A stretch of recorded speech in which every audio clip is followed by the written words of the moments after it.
5h, 7h. Europe 1, bonjour. Dans 5 minutes, la revue de presse d'Olivier Delagarde sur Europe 1. D'abord, votre revue de presse internationale. Nous sommes d'abord aux États-Unis. Bonjour Rémi Abalvi. Bonjour. Vous êtes à Washington pour Europe 1. Rémi, à la une des médias américains.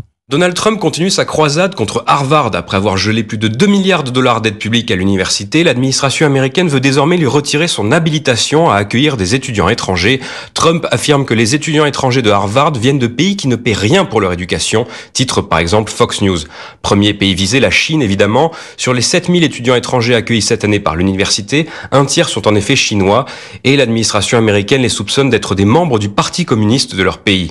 Mais bannir la totalité des étudiants étrangers du campus pourrait avoir de lourdes conséquences économiques. Selon le média The Hill, il rapporte chaque année des centaines de millions de dollars à Harvard comme à l'État du Massachusetts. Mais comme le rappelle Forbes, l'administration américaine a peu de chances d'obtenir gain de cause.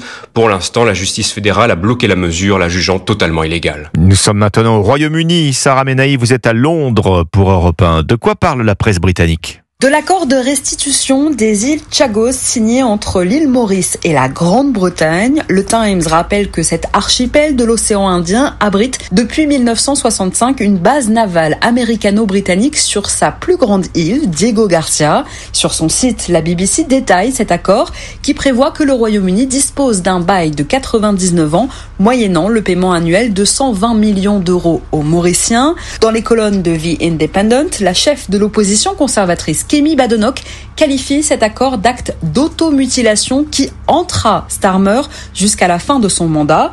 Dans la presse britannique, d'autres voix s'élèvent pour critiquer cet accord.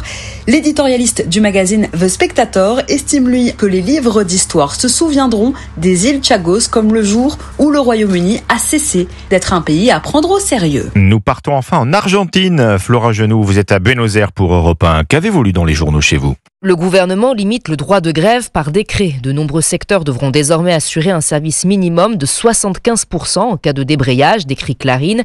L'éducation, les transports, les télécommunications, les services sanitaires, douaniers et migratoires. Et d'autres secteurs pourraient être concernés s'ils mettent en danger l'objectif d'équilibre budgétaire du gouvernement en cas de grève. Une décision qui a pris les syndicats par surprise, poursuit Clarín. Selon les organisations, le décret supprime de fait le droit de grève. Le gouvernement ultralibéral de Javier Milei revient à la charge, observe Tiempo Argentino. Il reprend un ancien texte déjà rejeté par la justice. Mais cette nouvelle version est encore plus agressive, remarque la Politica Online. La CGT, la principale centrale syndicale du pays, a déjà annoncé qu'elle s'opposerait au texte dans les tribunaux. C'était votre revue de presse internationale sur Europe.